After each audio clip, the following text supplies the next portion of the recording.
창세기 12장에서 우리는 비겁한 어리석은 아브라함의 모습을 보았습니다. 그런데 13장에는 아주 지혜롭고 멋진 모습이 나옵니다. 통 크게 양보하는 아브라함.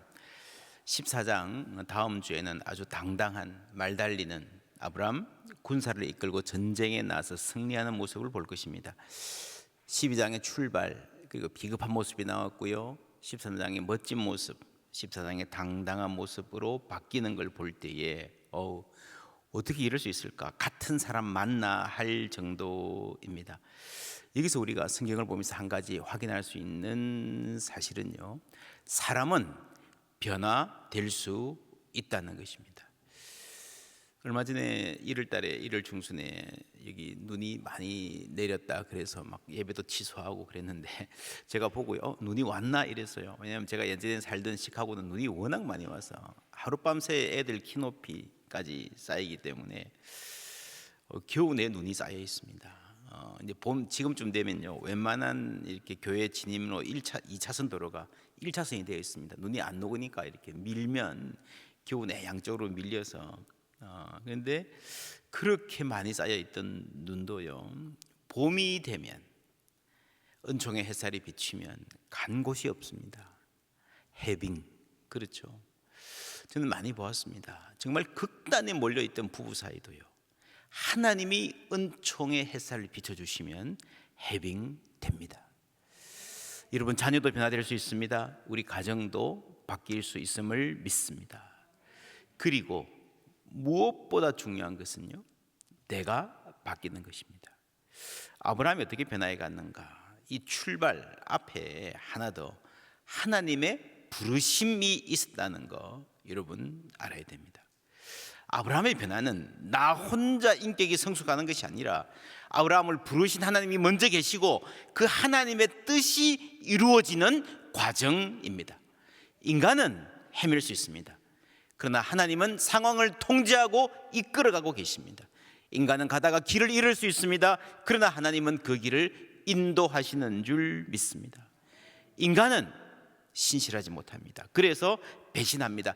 어제같이 한 이불 덮고 자던 와이프를 너 저리 가, 내가 살고 봐야지, 너 나 모르는 거야, 그럴 수 있습니다. 어제까지 나에게 다가오고 친한 척하고 나에게 잘 보이려고 하던 사람이 상황이 바뀌면 안면 몰수 하기도 합니다. 그러나 하나님은 언제나 신실하십니다. 너희를 부르시는 이는 미쁘시니 그가 또한 이루시리라. 여러분, 미쁘다, 신실하시다라는 말이죠. 하나님이 아브라함을 부르셨고 우리 한 사람 한 사람 부르신 줄 믿습니다. 로마서 8장 30절 함께 읽습니다. 또 미리 정하신 그들을 또한 부르시고 부르신 그들을 또한 의롭다 하시고 의롭다 하신 그들을 또한 영화롭게 하셨느니라. 아멘. 미리 정하신 그 사람을 하나님이 부르심에서 시작되었습니다. 아브라함의 삶도 부르심에서 시작되었습니다. 하나님이 불러서 가는 그 길에는 인간적으로 보면요, 좋은 일도 있고 나쁜 일도 있습니다. 나쁜 일도 위기를 가져올 수 있지만 여러분 아십니까? 좋은 일도요, 위기를 가져옵니다. 갑자기 다가오는 위기가 있습니다. 어느 날 회사에서 일하는데 걸려온 전화 한 통화, 집에 어떤 일이 생겼어요. 그런 위기도 있습니다. 반면에 서서히 다가오는 위기인 줄 모르고, 그래서 이게 더 위험합니다. 아브라함이 이집트에 가서 부자가 되었습니다. 하나님의 파격적인 은혜를 경험했습니다. 1절 2절 함께 읽습니다. 아브라함이 애굽에서 그와 그의 아내와 모든 소유와 롯과 함께 네겝으로 올라가니 아브라함에게 가축과 은과 금이 풍부하였더라. 부자 됐습니다. 좋죠? 돈 많아지는 것 좋죠? 그러나 여러분, 이 좋은 일이, 이 인생의 어떤 좋은 일이 반드시 좋은 일로 연결되지만은 않습니다. 아브라함의 일행 롯도 양과 소와 장막이 있으므로 그 땅이 그들이 동거하기에 넉넉하지 못하였느니라. 이는 그들의 소유가 많아서 동거할 수 없었음이니라. 그러므로 아브라함의 가축의 목자와 롯의 가축의 목자가 서로 뭐라고요? 다투고 또 가나안 사람과 브리스 사람도 그 땅에 거주하였는지라. 부자가 된 것은 좋은 일인데 안 좋은 일이 이어지는 거예요. 여러분 아시죠?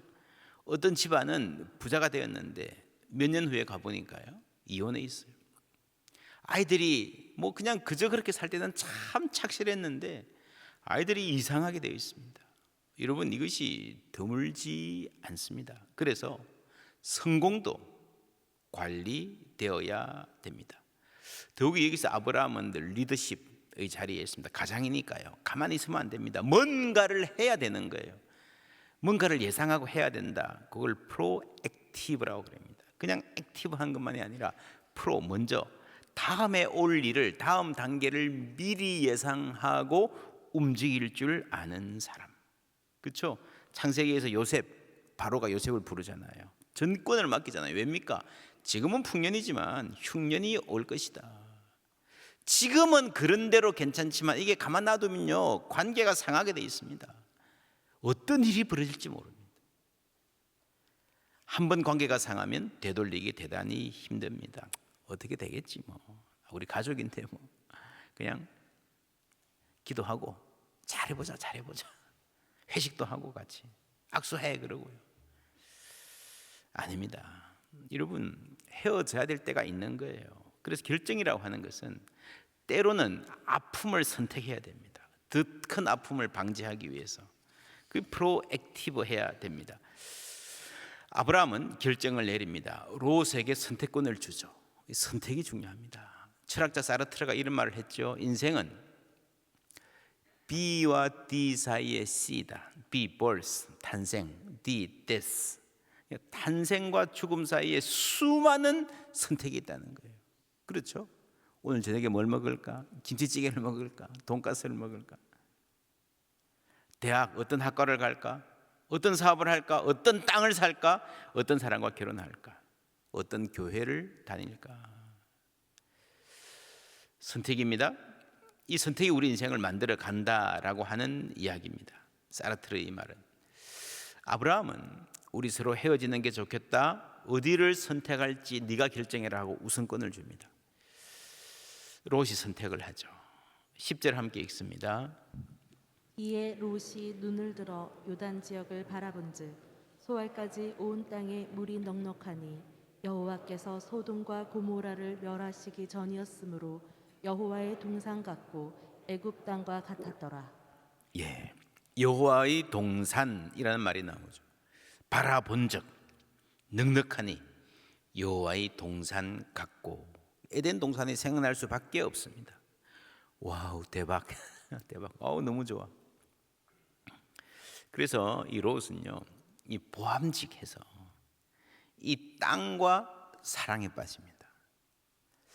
여러분, 아무데나 사랑에 빠지면 안 됩니다. 사랑할 사람을 사랑해야지.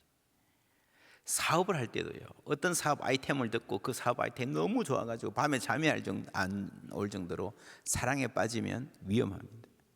그렇죠? 내가 냉철하게 이 판단할 거리가 확보가 안 되는 거죠. 여호와의 동산이라는 말로 창세기 기자는 태초에 하나님이 창조하셨던 그때를 강력하게 상기시킵니다. 어떤 일이 있었습니까? 여자가 그 나무를 뭐라고요? 본즉, 보는 데서 먹음직도 하고, 뭐라고요? 보암직도 하고, 보는 데서 문제가 생겼습니다.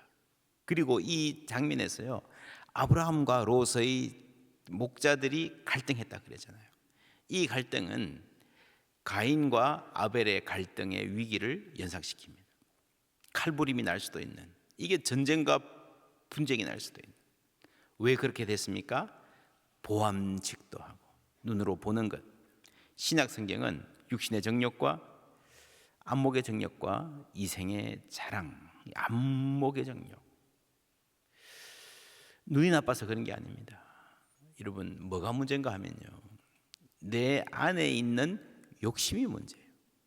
내 안에 있는 욕심이 눈을 흐리게 만드는 거예요. 너무 좋아 보여. 어떤 여자가 너무 예뻐 보여. 저 사람하고 살면 너무너무 행복할 것 같아. 그래서 가정을 버리는 사람도 있잖아요. 저거 하면 금방 부자 될 것 같아. 그렇게 보여. 근데 오늘 말씀에 이런 말씀이 나옵니다. 여호와께서 소돔과 고모라를 멸하시기 전이었으므로 그렇게 보인다는 거예요. 여러분 조금만 지나면 그게 폐허가 될 것입니다. 여러분 세상의 모든 것은 다 바뀝니다. 좋아 보이는데 지금 그렇다는 거예요. 지금 그 전이었기 때문에 내년에도 그럴지 모릅니다. 10년 후에도 그럴지 모릅니다. 대학 가는 사람이 지금 유망 직종이라고 높은 경쟁률 뚫고 입학했는데 여러분 특히 남자들은요 대학 가서 군대 갔다 오고 하면 6, 7년 걸리잖아요. 어떻게 될지 모릅니다. 사업도 그렇고요. 인생 대박이라 그랬는데 쪽박되는 경우 많잖아요. 소돔과 고모라를 멸하시기 전이었으므로 그렇죠. 인터넷이 발전하기 전이었으므로 코로나 이전이었으므로 그때는 잘 됐어요. 여러분 우리가 보는 것이 우리의 분석 능력이 정확하지 않다라는 말 이전에 사실은 훨씬 더 큰 문제는 우리 안에 있는 욕망입니다. 욕망이 우리를 어리석게 만들어요. 우리 마음은 욕망과 불안의 전쟁터이다. 기억하십니까? 롯의 마음도 그랬습니다. 옛날에 어떤 의 좋은 형제가 있었습니다. 길 가다가 황금 덩이를 주었어요. 이거 우리 가져가서 사이좋게 나누자. 형이 가슴에 안고 가다가 배를 탑니다. 집에 가기 위해서 나룻배를 둘이서 타고 가는데 아주 깊은 곳에 이르렀을 때 중간쯤 이르렀을 때에 이 형이 갑자기 그 황금덩이를요 강에 빠뜨리는 거예요. 던져버립니다. 동생이 깜짝 놀라서 말합니다. 형이 왜 그래요? 야 아우야, 내가 너를 참 사랑하는데 희한하게 이 황금덩이를 가슴에 안고 보니까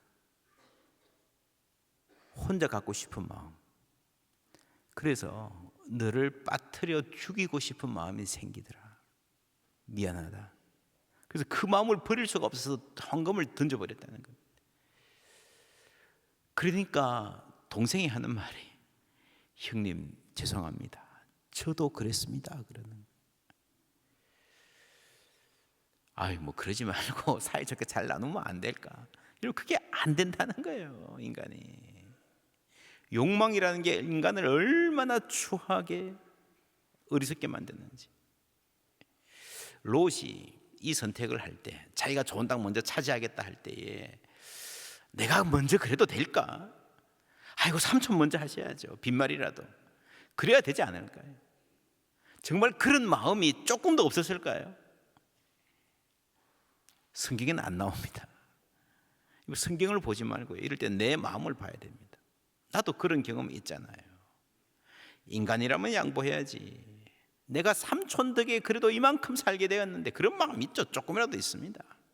그러다가 그래도 눈 한번 질끈 감으면 대박 나는데.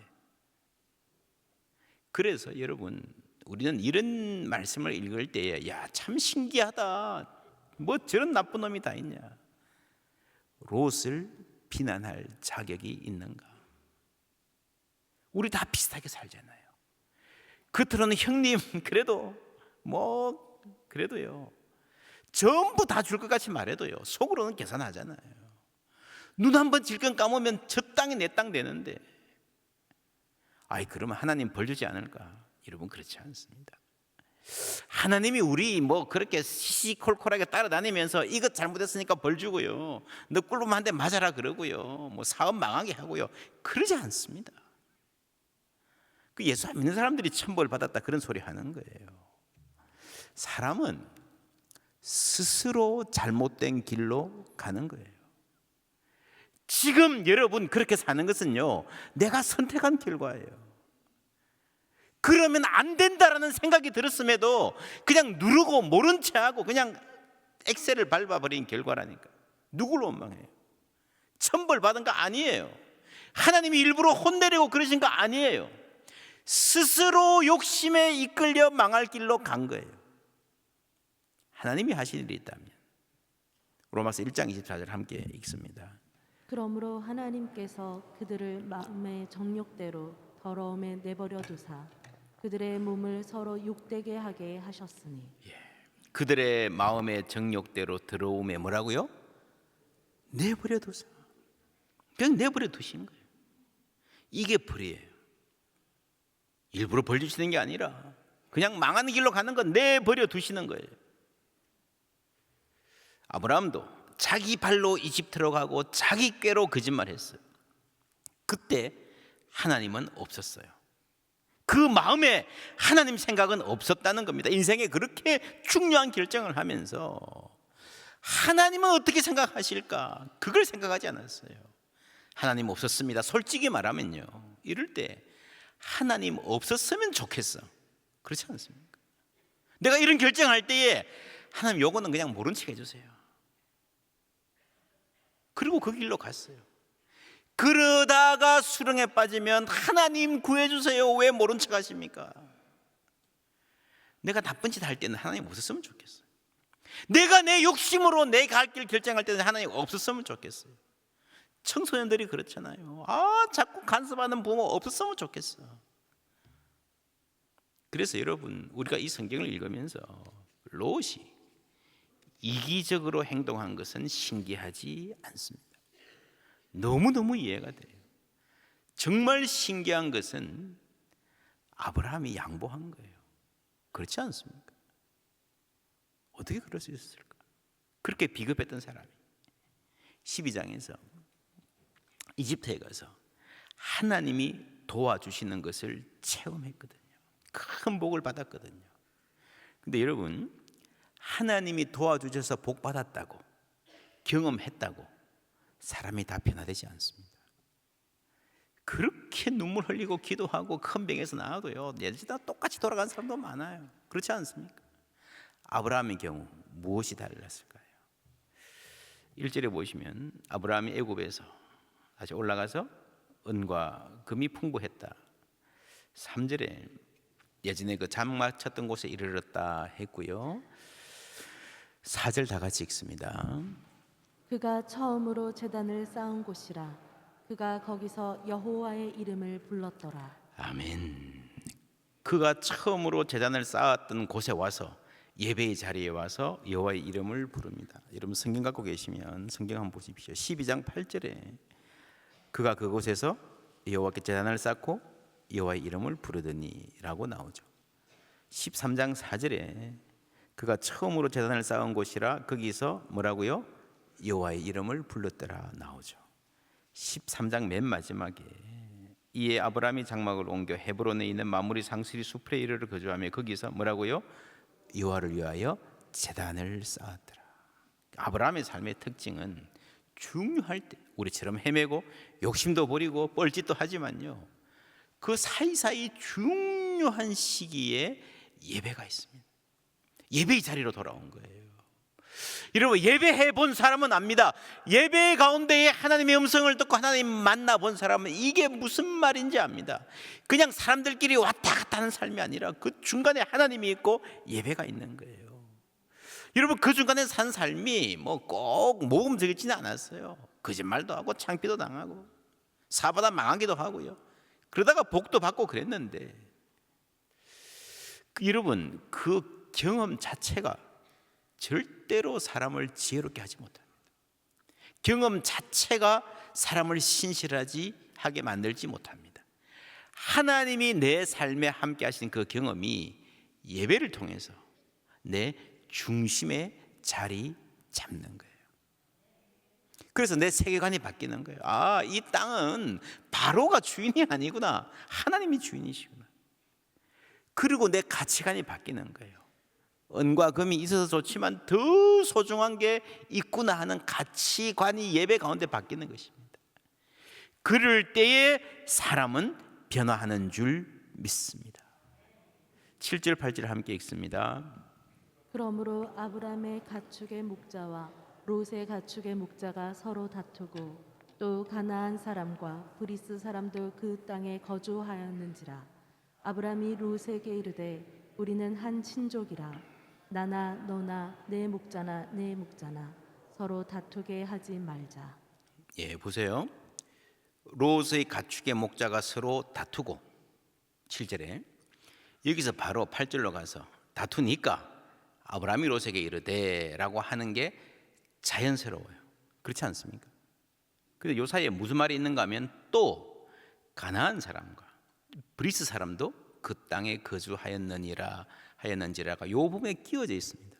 서로 다투니까 아브라함이 우리 다투기 하지 말자 하는 해결책으로 가는 게 맞는데 자연스러운데 하필 그 사이에 이 이방인들이 있었다라는 말을 집어넣은 것은 무슨 뜻일까요? 이 7절과 8절이 굉장히 깊은 연관이 있습니다. 여러분, 아브라함이 여호와 하나님을 예배했어요.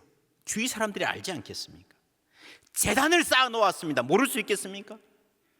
왔다 갔다 보는데 여러분, 예배가 뭡니까? 하나님의 이름을 높이는 게 예배예요. 하나님께 영광 돌리는 겁니다. 그거 다 아는데 버젓이 여호와 하나님의 이름으로 제단 쌓아놓고 여기서 다투고 가족 간에 욕심 부리고 칼부림 나고 하면요, 좋겠다, 꼴 좋다, 그렇잖아요. 여러분, 하나님의 영광을 위해서라도 우리는 다투면 안 돼요. 재단을 쌓았잖아요. 왔다 갔다 다 보이잖아요. 싸우면 되겠어요? 여기 교회 간판을 달았잖아요. 싸우면 되겠어요? 사람들이 내가 교회 장로고 권사고 집사인 거 다 알아요. 어떻게 살아야 되겠어요?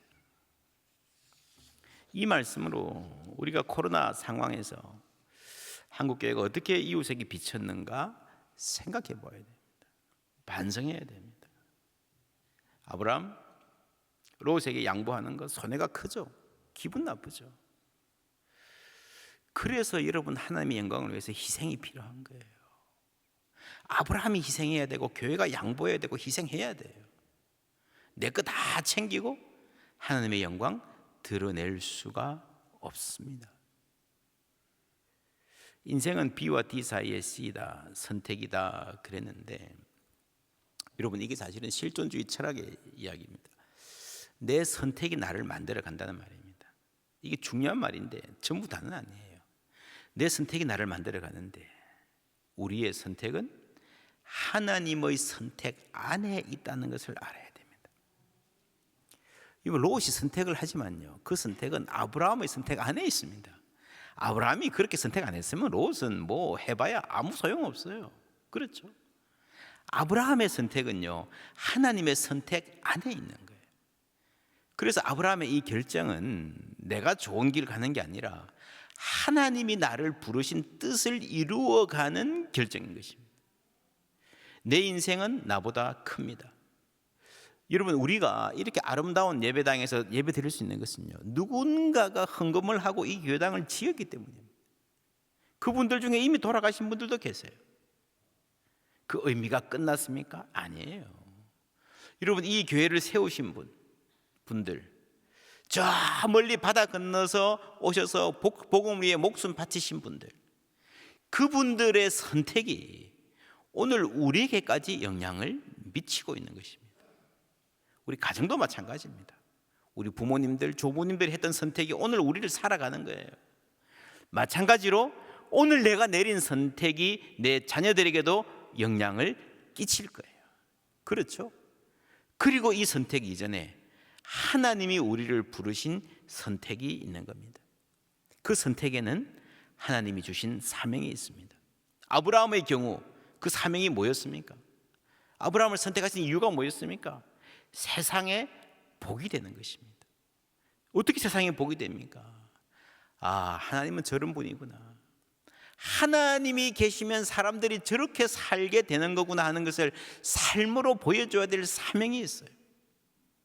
그런데 땅 좀 차지하겠다고 조카와 싸우면요, 안 되잖아요. 자기 인생을 부정하는 거예요. 그래서 우리는 인생의 크고 작은 선택을 내리면서 뭐가 더 남을까, 그게 아니라 결혼, 취업, 진학, 사업 다 마찬가지입니다. 뭐가 나에게 유리할까, 이것뿐만이 아니라 하나님이 이 선택을 통해서 하나님의 뜻이 이루어지기를 원합니다. 나의 오늘 이 선택을 통해서 내 인생의 사명을 감당하기를 원합니다 하는 기도를 해야 되는 겁니다.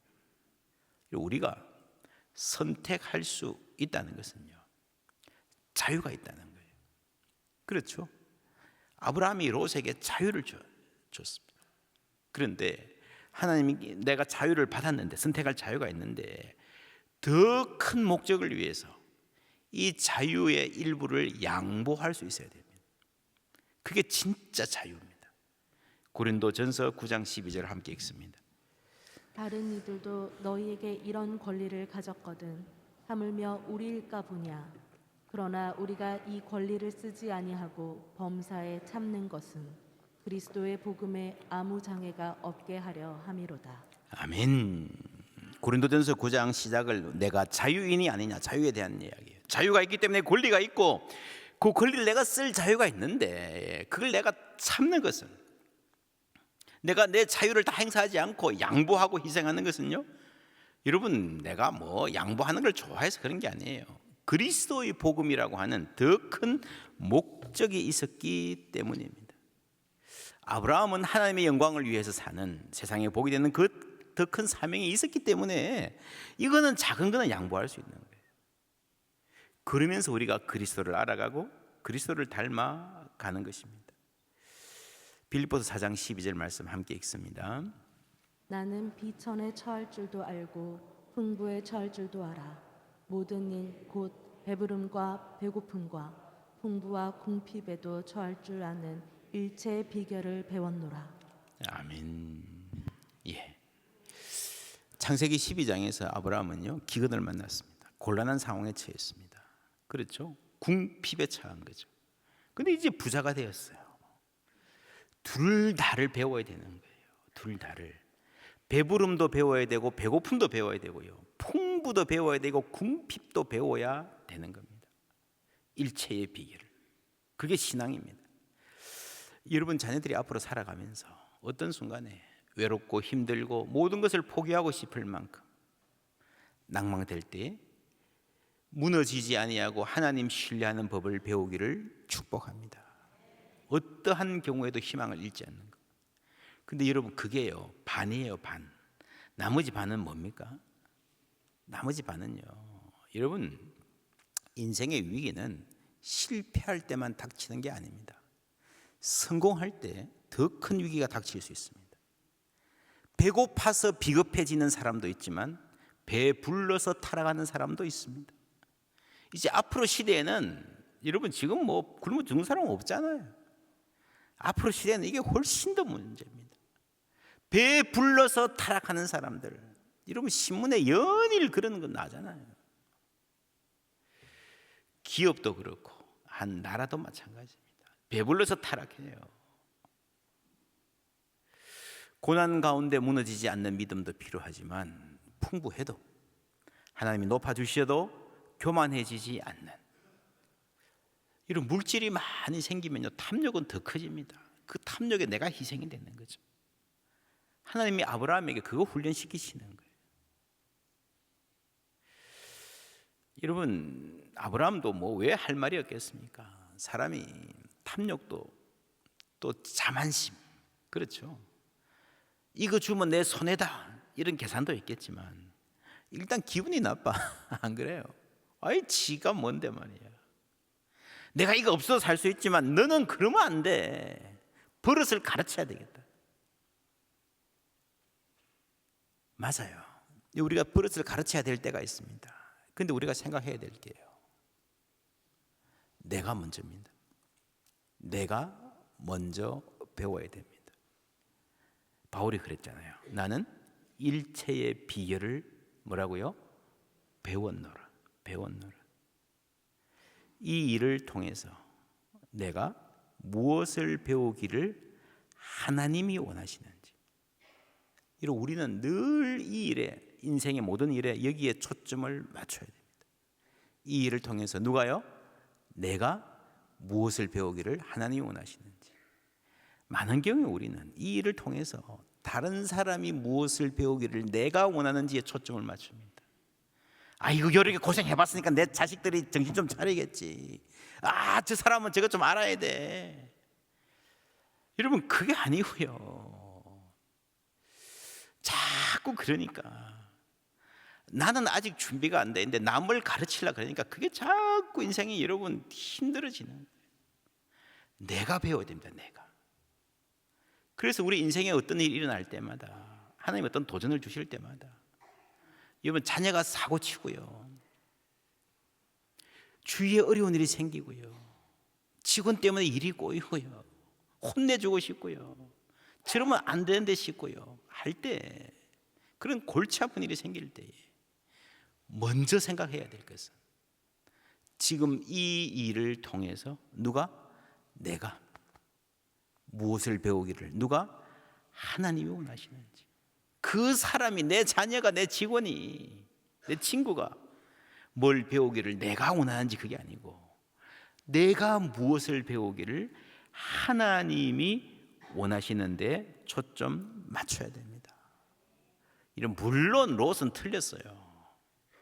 근데 롯의 수준이 아직 그것뿐인데 어떻게 해요? 말한다고 듣겠습니까? 야 이놈아, 인생 그렇게 살면 안 돼. 가르쳐주고 싶지만 여러분 그거 필요 없다는 말이 아니고요, 해도 안 될 때가 많아요. 그래서 우리는 먼저 하나님의 뜻을 헤아려야 됩니다. 정말 감당하기 힘든 일을 만날 때, 여러분 특별히 자녀들이 말썽 부릴 때, 이 일을 통해서 하나님이 나에게 하시는 말씀이 무엇인가, 그것에 먼저 초점 맞추는 은혜가 있기를 주님의 이름으로 축원합니다.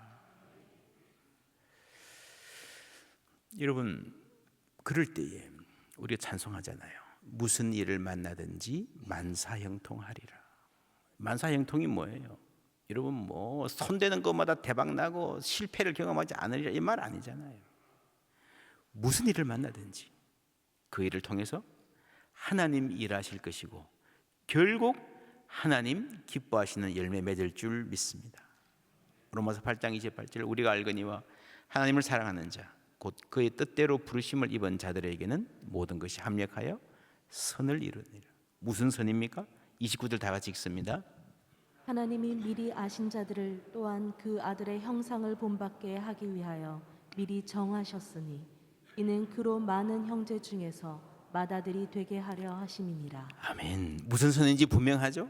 여러분 다 잘된다 세상 일 그게 아니고요, 이 일을 통해서 우리가 그 아들의 형상을 본받게 하는 그 목적을 향해서 또 한 걸음 나가게 된다는 겁니다. 아브라함은 이집트에서의 그 창피한 경험을 통해서 또 롯과의 관계를 통해서 한 걸음 한 걸음 주님 닮아가는 것입니다. 아놀드 토인비라고 하는 역사학자가 있습니다. 역사의 연구, 세계적인 명작이죠. 27년간 집필했는데 81세 생일에 많은 사람들이 모여서 축하했습니다. 그때 한 말씀 해주시죠 했을 때 토인비가 이렇게 말했습니다. 세계의 다양한 문명과 역사를 연구하며 저는 한 가지 사실을 깨달았습니다. 과거의 영광에 붙들려 있는 문명과 사람과 모든 것은 불행하게 만든다는 사실입니다.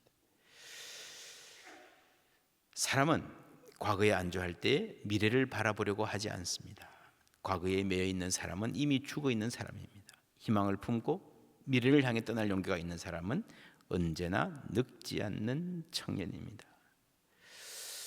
여러분 지금 좋다고요 여기 안주하지 말라는 말이죠. 역사를 보니까 그렇더라는 거죠. 이런 말을 했습니다. 역사적 성공의 반은 죽을지도 모른다는 위기에서 비롯되었고 역사적 실패의 반은 찬란했던 시절에 대한 기억에서 시작되었다.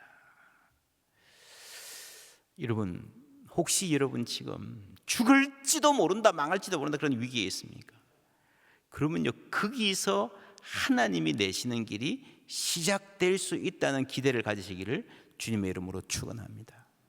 한국교회도 마찬가지입니다. 제가 이번 주 중에 장로회 신학대학 가서 신대원생들을 사경에 인도해야 되는데 여러분 기도 부탁드립니다. 위기라 그러잖아요. 망할 것 같아 그러잖아요. 근데 그 위기를 제대로 알면요 거기서 출발해서 소망이 생길 수 있습니다. 한국교회가 지금 그렇습니다. 여러분 하나님께서 여러분 자녀들에게 성공을 주실 때에 그 성공 때문에 망하지 않는 인생 되기를 축복합니다. 하나님이 우리를 배부르게 하실 때에 그것 때문에 교만해지지 않게, 하나님이 풍요롭게 해주실 때도 더욱더 낮아지고 이웃을 돌아보는, 하나님이 우리를 높여주실 때 겸손을 잃지 않는 사람 되기를 축복합니다. 그렇다면요, 혹 실패해도, 혹 일이 뜻대로 잘 안 돼도 좌절하지 않는 사람 될 줄 믿습니다.